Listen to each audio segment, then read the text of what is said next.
Fighters of People's Army of Donbass smashed Kiev military column which tried to flee from the Balsava's pocket last night. Defenders of Donbass captured few Kiev soldiers and German, Czech arms. Today, US-backed Kiev military have shelled settlement Logvino, which now Russian fighters are using for controlling the road from Artyomovsk to the Balsava. According to media reports, Kiev troops can go offensive in the sector soon. The US Army will train Kiev troops fighting against People's Army of Donbass in southeast of Ukraine, US Army Europe Commander Ben Hodges said before the start of Normandy 4 talks yesterday. The start of training is scheduled in March. We'll train them in security tasks, medical, how to operate in an environment where the Russians are jamming and how to protect themselves from Russian and rebel artillery, Hodges said. A delegation of US Army instructors has already arrived in Kiev. When US-backed Kiev troops will be, how always, smashed by army of miners and workers of Donbass, genius US generals will blame Russia again. Even US-designed Captain Ukraine shield cannot protect Kiev heroes. Apparently rebels have used secret Russian armor. Hodges will sit and strut to his cabinet in Security Service of Ukraine building.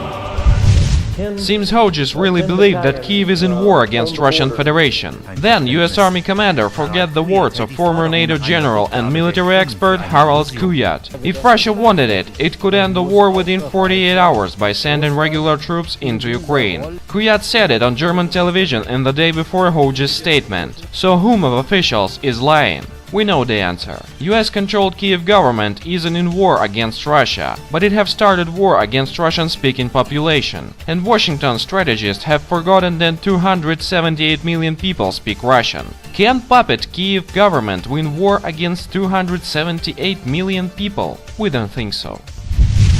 We remember, on February 10, 2015, US President Barack Obama called Russian President Vladimir Putin to once again harangue him about the Russian invasion of Ukraine before the talks in Minsk. One can even picture Putin wrestling a tiger somewhere, being handed his cell phone and told, "It's Obama." It must have been like one of those annoying telemarketing calls, ringing up over and over saying the same thing.